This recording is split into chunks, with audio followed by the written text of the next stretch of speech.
ఈ 'యువ' మూవీతో 'రాజ్ కుమార్' ఫ్యామిలీ నుంచి 'యువ రాజ్ కుమార్' హీరోగా డెబ్యూ అవ్వడం జరిగింది.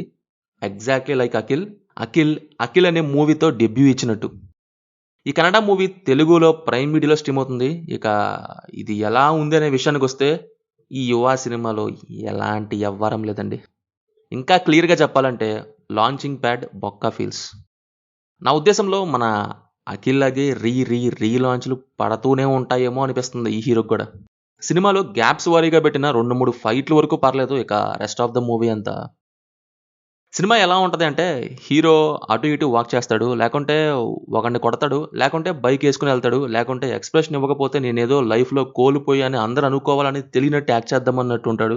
మధ్య మధ్యలో డైరెక్టర్ పాస్ చేసిన డైలాగ్స్ అప్పజెప్తాడు. అంతే. ఈ సినిమా డైరెక్టర్ ఎందుకు తీశారు? ఎందుకు తీయాలనిపించిందో, అసలు ఏమి ఇవ్వాలనుకున్నారో ఒక క్లారిటీ లేదనుకుంటా. అందుకే క్లారిటీగా సినిమాలు అన్నీ పెట్టేశారు. College student gang wars, middle class, delivery job, sports. ఎవరు ఏది కావాలనుకుంటే ఉంటుంది. అలాగే ఎవరికి ఏది కావాలంటే అది ఏరుకుంటారనుకున్నారో ఏమో! అన్నీ తోసేశారు పట్టకపోయినా. సినిమా అటు రెస్పాన్సిబిలిటీస్ సైడ్ లేదు, కాలేజ్ సైడు ఉండదు. అందుకే ఏది సెట్ అవ్వకుండా పోయింది. ఫస్ట్ హాఫ్‌కి, సెకండ్ హాఫ్‌కి కనెక్షన్ ఉండదు. ఇదంతా జరగడానికి ఎందుకు జరుగుతుందో ఉంటే ఒక క్యారెక్టర్ ఆర్క్ లేదు. ప్లెయిన్‌గా ఉంటాయి. మాస్ కమర్షియల్ సినిమాలు ఇది లేకుంటే కష్టం. ఇంకా సీరియస్ ప్రాబ్లమ్ ఏంటంటే మన దగ్గర ఒక పాయింట్ విషయంలో మాత్రం చాలామంది ఫిల్మ్ మేకర్స్ రాంగ్‌గా వెళ్తున్నారు. అదే హీరోయిన్ ట్రాక్. ఫ్యామిలీ ప్రాబ్లమ్స్ గురించి నడిచే సినిమాలో హీరోయిన్‌కి స్పేస్ లేనప్పుడు పెట్టకపోవడమే మంచిది. కాలేజ్‌లో లవర్ ఉండాల్సిందేనా? అదేమైనా రూలా? మినిమమ్ స్కోప్ లేకుండా ఎందుకు? ఈ లవర్ పాయింట్ వల్ల లవరే గాదు, ఆ క్యారెక్టర్ వల్ల హీరోకి బిల్డప్పులు, సాంగులు సోదెక్కువవుతుంది.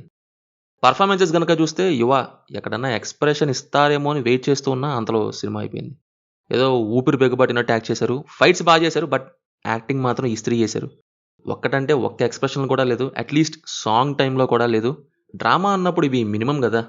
లేకుంటే వేరే జోనర్ సెలెక్ట్ చేసుకొని ఉండాల్సింది. Except 'Achyut Kumar' and 'Gopalakrishna' remaining అంతా అసలేం యాక్ట్ చేయలేకపోయారు హీరోయిన్‌తో సహా. నెక్స్ట్ 'అజనీష్' బీజీఎం కుమ్మేస్తారనుకున్నా. బట్ ఓకే అనిపించిందంతే. ఒకే మ్యూజిక్‌ని సినిమా మొత్తం ఇచ్చేసిన ఫీలింగ్. ఎవరైనా కొంత డ్యూటీ చేసిందంటే అది యాక్షన్ కొరియోగ్రాఫర్ మాత్రమే. చివరగా ఏం బాలేదు గైస్ నాకు. మూవీ తెలుగులో ప్రైమ్ వీడియోలో స్ట్రీమ్ అవుతుంది. No adult scenes, no bad language. ఇది మరి 'యువ' మూవీ గురించి. రివ్యూ నచ్చితే మన ఛానెల్‌ని సబ్స్క్రైబ్ చేసుకోండి. Will meet in next video. Thank you. జై హింద్.